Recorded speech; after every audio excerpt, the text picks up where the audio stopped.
Saya Menteri Pendidikan dan Kebudayaan Nadiem Makarim mengucapkan selamat kepada Cokro TV yang telah mencapai 1 juta subscriber. Pencapaian ini merupakan buah manis atas ketekunan dan konsistensi para kreatornya. Video ini hanya untuk mereka yang punya logika. Bagi yang tidak punya logika, skip aja. Saat ini kita menyaksikan gerakan bersama untuk melemahkan semangat pemerintah bertindak tegas terhadap Rizik dan FPI. Kita baru saja mendengar adanya penggerudukan kantor polisi di Ciamis oleh para pecinta Rizik. Ratusan orang berkumpul di masjid, berjalan kaki dan kemudian merangsek masuk ke kantor polisi hanya untuk mengatakan mereka memprotes penahanan Rizik. Dengan gaya abang jago mereka bilang mereka bersedia ditahan untuk menggantikan Rizik. Apabila imam besar kami disakiti, kami siap berdarah-darah, ujar koordinator aksi. Mereka juga berharap agar aksi mereka diikuti di daerah-daerah lain. Beberapa video yang tersebar secara viral menunjukkan bahwa di berbagai daerah juga ada protes, meski dalam skala jauh lebih kecil.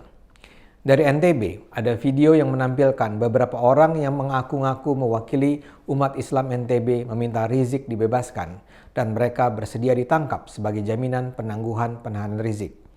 Kemudian ada sekitar belasan orang di Kalimantan Barat yang mengaku akan datang ke Jakarta agar ditahan satu sel bersama Rizik. Juga menyebar video puluhan orang mendatangi Polsek Tanggul Jember dengan tujuan serupa.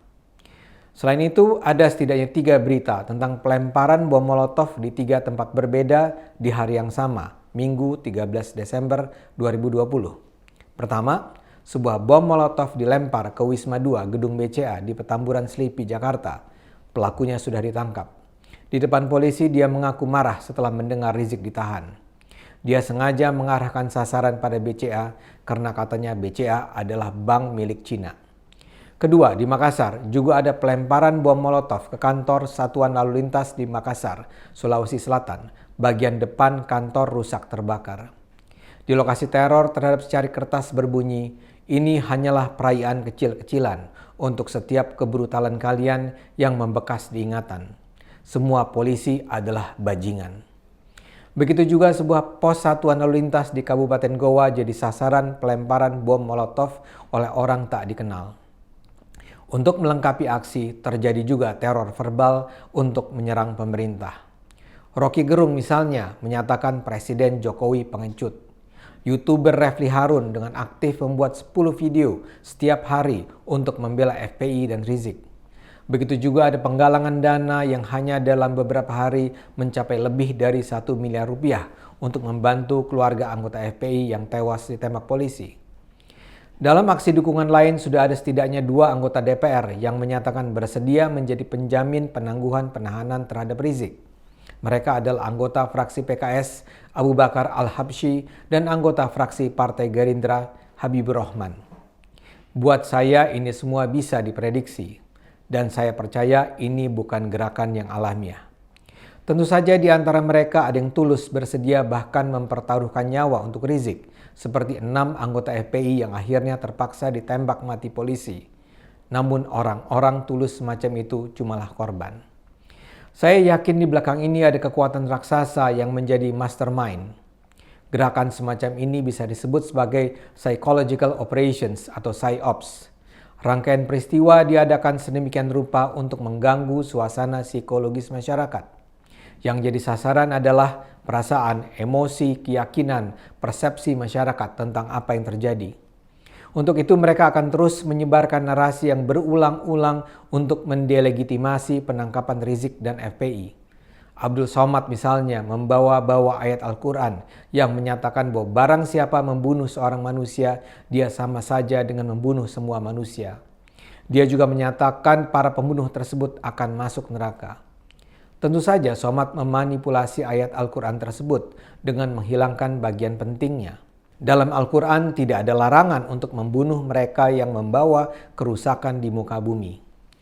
Tapi tentu saja Somad sengaja tidak jujur. Dia sedang berusaha memainkan suasana psikologis umat Islam. Karena itu dia harus mengatakan bahwa tewasnya Laskar FPI yang menyerang polisi adalah tindakan biadab yang akan mengantar para polisi masuk neraka. Di kalangan aktivis masyarakat sipil juga dibangun narasi bahwa tewasnya 6 anggota Laskar FPI itu adalah pembunuhan ilegal, pembunuhan ekstrajudisial. FPI bahkan meminta Komnas HAM mengusut kematian para anggotanya. Sekedar catatan, Rizik dulu bilang Komnas HAM adalah Komnas Hak Asasi Monyet. Jadi kalau mau ikuti logika Rizik, apakah FPI menganggap para anggotanya yang tewas itu adalah monyet? Terlepas dari itu, pembangunan image bahwa pemerintah zalim dan FPI sedang menjalankan jihad terus dilakukan. Sejumlah komentator politik menurunkan pandangan dengan judul keren seperti 7 kejanggalan dalam pembunuhan Laskar FPI. Tentu saja istilah yang digunakan adalah pembunuhan, karena kesan yang memang hendak ditimbulkan adalah polisi dengan semena-mena membunuh rakyat sipil. Nah, kalau Anda baca daftar kejanggalan itu, jelas argumennya mengada-ada. Misalnya saja, si analis bertanya, mengapa penembakan di jalan tol itu tidak menimbulkan kemacetan? Padahal dengan segera bisa dijawab bahwa penembakan memang terjadi di tengah malam sehingga sangat mungkin memang tidak ada banyak kendaraan yang lalu lalang. Dan kalaupun ada yang menyaksikan, pasti akan buru-buru meninggalkan lokasi karena ketakutan. Masa sih para pengendara akan memperlambat kendaraan atau menonton begitu mereka melihat ada peristiwa baku tembak? Masyarakat sekitar yang mengaku mendengar tembakan juga menyatakan mereka menghindar dari lokasi kejadian. Hanya sekedar karena tidak ada kemacetan, tentunya tidak bisalah kita menyatakan itu sebagai satu dari daftar kejanggalan sehingga kita harus mencurigai polisi. Atau misalnya ada komentar lain yang bilang bahwa mengherankan ya bahwa polisi menguntit dan memata-matai rombongan Rizik. Buat saya mengherankan adalah mereka yang menganggap itu mengherankan. Karena bukankah jelas Rizik berusaha menghindar dari polisi sehingga semua tindakannya layak dipantau. Dia punya track record kabur dan menjadi buron yang tidak usah dipertanyakan. Ketika dia dirawat di rumah sakit saja, dia bisa kabur lewat pintu belakang. Dan ketika polisi hendak menemuinya untuk sekedar menyerahkan surat pemanggilan, puluhan anggota Laskar FPI berdiri berjajar untuk menghalangi polisi mendatangi rumah kediaman Rizik. Dan satu lagi, rombongan Rizik itu memang berjalan pada tengah malam. Itu saja mencurigakan. Jadi di mana letak kejanggalannya? Tapi tentu kita paham cacat logika semacam itu tidak mudah dideteksi masyarakat awam. Yang penting terbangun kesan bahwa penembakan itu janggal dan merupakan bukti bahwa pemerintah memang dengan semena-mena menindas FPI. Narasi besar yang dibangun untuk membangkitkan kemarahan umat Islam jelas adalah pemerintah Jokowi dengan sengaja menzalimi Rizik dan FPI yang digambarkan sebagai kekuatan yang membela Islam.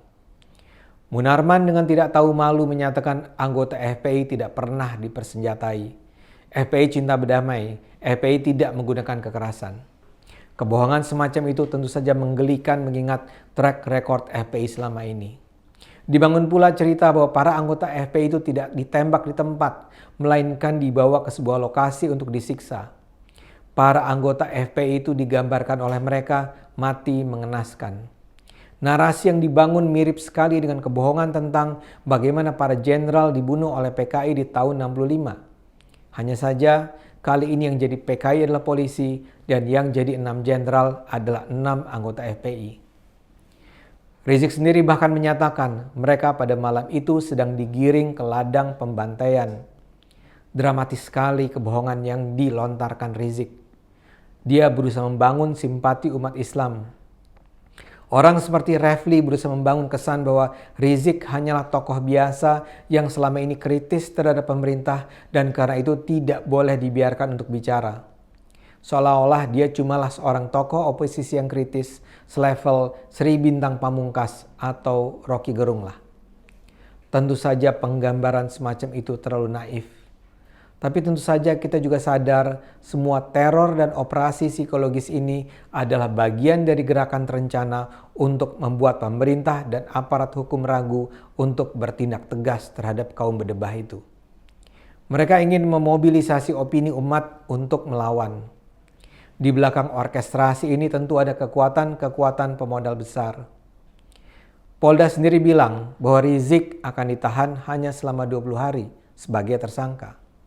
Kalau kejaksaan menerima kasus ini, dia akan menjalani proses pengadilan. Rizik dituntut atas dasar pasal penghasutan agar tidak menuruti ketentuan undang-undang dengan ancaman pidana penjara maksimal 6 tahun.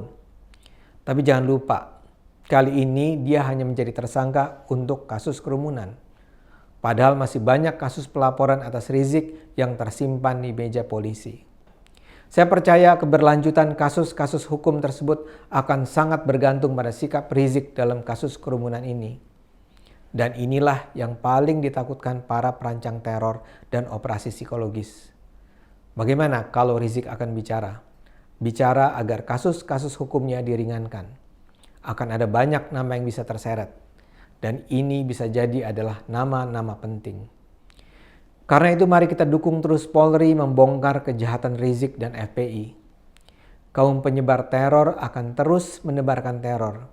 Tapi selama kita terus mendukung Polri dan bersama-sama melawan aksi jahat mereka, percayalah Allah akan melindungi kita. Karena itu terus gunakan akal sehat.